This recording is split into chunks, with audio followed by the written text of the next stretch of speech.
Hi hello नमस्कार मंडळी, स्नेहलता संदीप या चॅनलमध्ये मी स्नेहलता तुमचं सगळ्यांचं अगदी मनापासून स्वागत करत आहे. तर मी आज तुमच्यासोबत पिको फॉलचं काम कसं करते, पिको फॉल कसा करायला हवा किंवा काही टिप्स या सगळं मी तुमच्यासोबत शेअर करणार आहे. त्यासाठी तुम्हाला व्हिडिओ शेवटपर्यंत बघायचा आहे. व्हिडिओ आवडला तर व्हिडिओला लाईक शेअर चॅनलला सबस्क्राईब नक्की करायचं आहे आणि कमेंट बॉक्समध्ये कमेंटसुद्धा नक्की करायची. तर सगळ्यात पहिली आणि महत्त्वाची टिप, पिको फॉल करण्यासाठी पिको फॉल करून झाल्यानंतर साडीला बऱ्याचदा घोळ पडतो. तर तो घोळ पडू नये यासाठी आधी जो आपण फॉल विकत आणतो तो फॉल धुवून इस्त्री करून घ्यायचा आहे. आता बघू शकता मी हे आज माझ्याकडे 4 साड्या पिको फॉलला आहेत. तर हे 4ही फॉल मी धुवून इस्त्री करून घेतलेले आहेत, बघू शकता. आणि व्यवस्थित इस्त्री करून घ्यायचे आहेत म्हणजे घोळ पडत नाही. कारण काय होतं, फॉल हा कॉटनचा असतो आणि तो साडी धुतल्यानंतर थोडा श्रिंक होण्याची शक्यता असते. त्यामुळे जेव्हाही तुम्ही फॉल विकत घेतात आणि तो लावायचा असतो त्यावेळेसच तुम्ही स्वच्छ धुवून आणि मग तो इस्त्री करून मग लावलात तर साडीला घोळ अजिबात पडत नाही. त्यानंतर साडीला फॉल लावताना कधी पण या बॉर्डरला मॅचिंग फॉल लावायचा. साडीचा रंग हा आहे म्हणून हा फॉल लावायचा असं करू नका. इथे ह्या बॉर्डरला जो कलर आहे किंवा साडी जर जास्तच ट्रान्सपरंट असेल तर सेम मॅचिंग फेंट लाईट वगैरे कलर वापरा. पण साडी जर ट्रान्सपरंट नाही आहे, काही प्रॉब्लेम होऊ शकत नाही, तर तुम्ही थोडासा मॅचिंग रंगाचा फॉल लावलात तरीसुद्धा चालेल. आता बघा, हा रंग हिरवा रंग मी त्या साडीसाठी अगदी परफेक्ट आणलेला आहे. त्यानंतर हा फॉल मी या साडीसाठी आणलेला आहे, बघू शकताय तुम्ही. त्यानंतर हा फॉल या साडीसाठी आणि हा या साडीसाठी. थोडा रंग अवेलेबल नव्हता त्यामुळे हा मी आधी इथे हे करून बघितला आणि आतमधून टाकून बघितल्यानंतर हा फॉल अजिबात दिसत नाही आहे, त्यामुळे मग मी हे मॅचिंग केलं. त्यानंतर अजून एक गोष्ट, कटवर्कच्या साड्यांमध्ये खूप खूप खूप प्रॉब्लेम येतात. अशा ज्या साड्या असतात त्यांच्यामध्ये पिको फॉलला खूप प्रॉब्लेम येतो. तर मैत्रिणींनो, अशा साड्यांना पिको फॉल करताना तुम्ही दोन्ही साईड सरळ हाताने करायच्या आहेत. कारण स्टोन असतात, स्टोन जेव्हा सुई खाली येतो आपसुक सुई तुटते आणि मशीन खूप काम काढते. त्यामुळे कटवर्कच्या किंवा स्टोनवर्कच्या साड्यांना पिको फॉल करताना कधीही दोन्हीही साईड हाताने करा. वेळ लागतो तरी चालेल, पण मशीनचं काम परत परत निघायला नाही पाहिजे.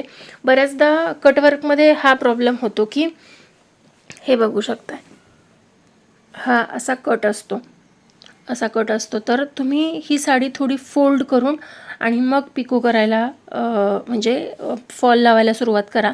हा तरी थोडासा आहे, इथून थोडासा फॉल क्रॉसमध्ये घेतला तरी आपण लावू शकतो. पण बऱ्याच साड्यांना, काही साड्यांना खूप जास्ती मोठा कटवर्क असतो आणि तो मिळता जुळता होत नाही फार साडीबरोबर. त्यामुळे मग तुम्हाला याला मिळती जुळती लाईन मॅच करावी लागते, म्हणजे टीप मारावी लागते. या साड्यांना भरपूर उंची येते, उंची कमी पडेल असं होत नाही, भरपूर उंची येते नेसत्या पदराला.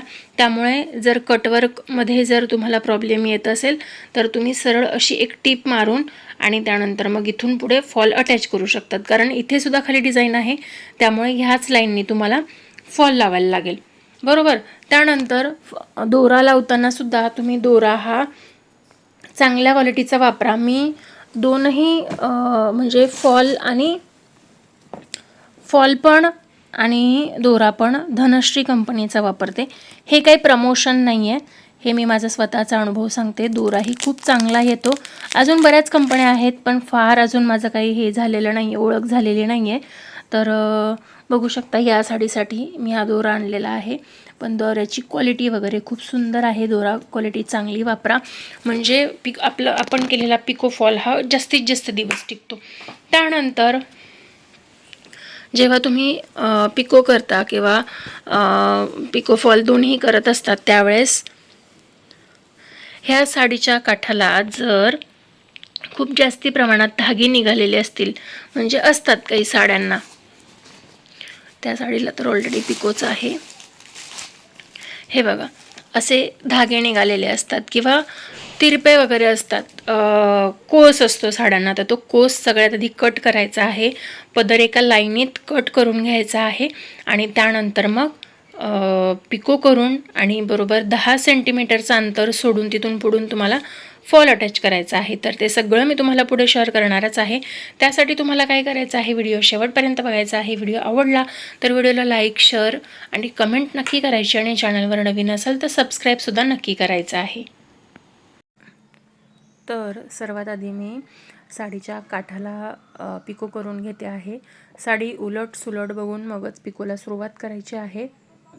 मी अगदी छोटीशी घडी पाडून आणि पिकोचा जो मोल्ड आहे त्यामध्ये व्यवस्थित कपडा अडकवून आणि मग पिकोला सुरुवात करते आहे. पिको करताना बारीक पिको करायचा आहे, म्हणजे तो पिको जास्तीत जास्त दिवस टिकतो आणि फिनिशिंगसुद्धा चांगलं येतं. आणि ज्यावेळेस तुम्ही पिको करत असतात त्यावेळेस साडी थोडीशी पुढे ओढायची, म्हणजे त्याची फिनिशिंग चांगली येत असते आणि कपडाही सुरक्षित राहतो, व्यवस्थित राहतो, अडकत नाही, गुतत नाही कुठे आणि मोठा पिकोसुद्धा येत नाही. तुम्हाला जर बारीक छान मस्त फाईन पिको हवा असेल तर तुम्हाला असं साडी थोडीशी पुढे ओढावी लागते आणि ज्यावेळेस तुम्ही पिकोच्या मोल्डमध्ये कपडा जात असतो त्यावेळेस लक्ष ठेवायचं आहे. बरोबर गोल राऊंड होऊन जात असेल तर पिको खरंच खूप छान होतो, सुंदर होतो. त्यामुळे या गोष्टीकडे लक्ष द्यायचं आहे. तर त्यानंतर अजून एक महत्त्वाची गोष्ट होती, पिको करण्यासाठीचे पैसे किती घ्यावेत. तर मैत्रिणींनो, आता सध्याचा रेट पिकोचा साधारण 70 ते 80 रुपये चालू आहे. एका साईडने पिको असेल तर 70 रुपये घेतात आणि दोन्ही साईड साडी पिको असेल तर 80 रुपये घेतात. तर याच पद्धतीने मी पैसे घेत असते. मी साधी साडी, भारी साडी असा काही पिको वगैरे म्हणजे फॉल वगैरे लावत नाही. साध्या साडीला हलका फॉल आणि भारी साडीला चांगला फॉल. तर फॉल लावताना मी 10 सेंटीमीटरचं अंतर सोडून 10-11 सेंटीमीटर सोडायचं किंवा दीड बिल्लास आपलं म्हणजे अंगठा ते करंगळी हे जे अंतर आहे तसं 1.5 हात अंतर सोडून आणि मग फॉल लावायला सुरुवात करते. तर फॉल मी आधीच छान मस्त प्रेस करून घेतलेला आहे. पुढे जी घडी दुमडायची असते ती दुमडून मी प्रेस केलेला आहे.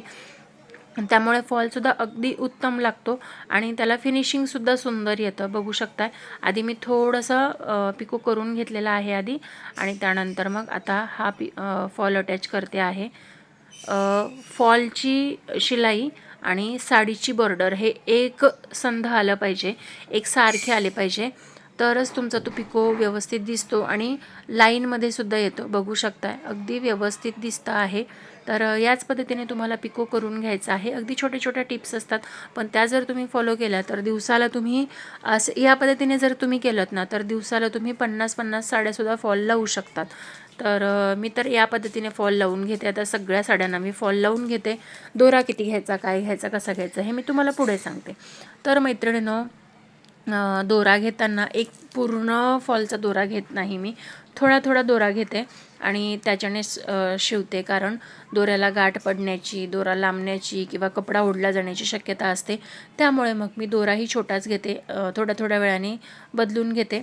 तर ह्या साईडला मी आधी दोरा लावत नाही, आधी सरळ लावते आणि त्यानंतर दोन्ही साईडच्या बाजू पॅक करते.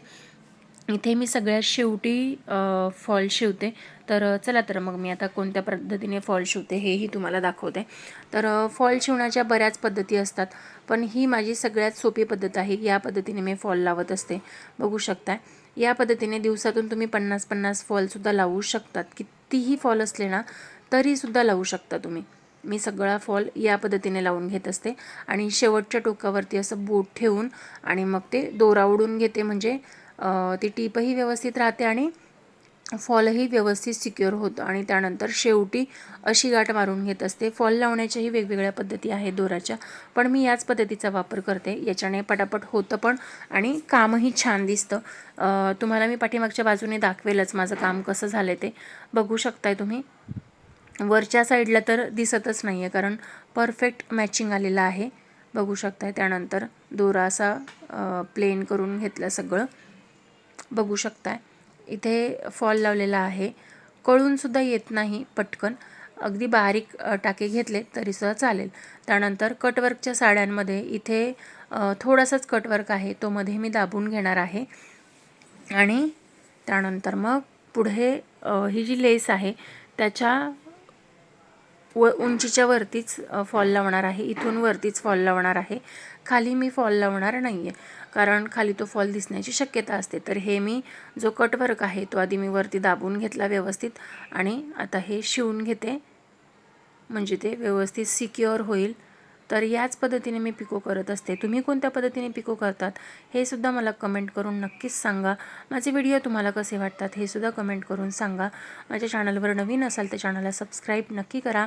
तुम्ही दिवसात किती पिको फॉलच्या साड्या करतात किंवा कशा करतात हे सुद्धा मला कमेंट करून नक्कीच सांगा.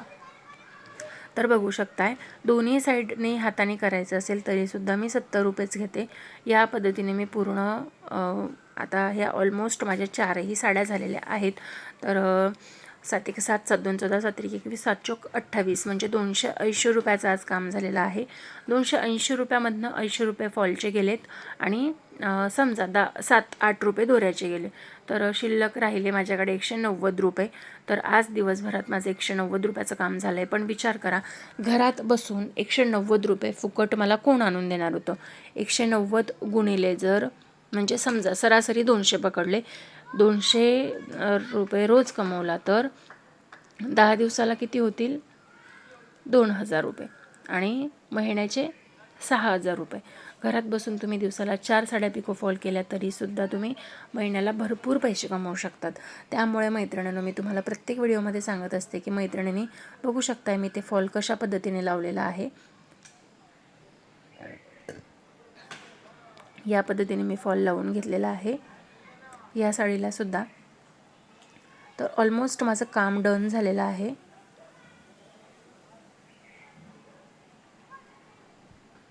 बघू शकता या पद्धतीने माझा पिको आणि फॉलचं दोन्ही काम झालेले आहेत. तर मैत्रिणींनो, म्हटलं फायनल लुक तुम्हाला दाखवावा. त्यानंतर हेच गरजेचं नाही आहे. तर तुम्ही जेव्हा कस्टमरला साड्या देतात तेव्हा गोळामोळा करून देण्यापेक्षा ते व्यवस्थित अशा मस्त अशा घडी करून दिल्यात तर कस्टमरही खूप खुश होतं. तर मैत्रिणींनो, बऱ्याच बेसिक टिप्स मी पिको फॉल कसा करावा, काय करावा, पैसे किती घ्यावे, काय, या सगळ्या गोष्टी मी सांगितलेल्या आहेत. तर तुम्हाला माझा आजचा व्हिडिओ तुम्हाला कसा वाटला हे मला कमेंट करून नक्कीच सांगा. माझा व्हिडिओ तुम्हाला आवडला असेल तर व्हिडिओला लाईक करा, शेअर करा आणि आपल्या चॅनलवर जर नवीन असाल तर चॅनलला सबस्क्राईब नक्की करा आणि कमेंट करून मला नक्कीच सांगा माझा व्हिडिओ तुम्हाला कसा वाटला ते. चला तर मग भेटूया नवीन व्हिडिओमध्ये. तोपर्यंत स्वस्थ राहा, मस्त राहा, स्वतःची काळजी घ्या, इतरांची काळजी घ्या. श्री स्वामी समर्थ. जय जय स्वामी समर्थ. श्री स्वामी समर्थ. जय जय स्वामी समर्थ. बाय बाय मैत्रिणींनो.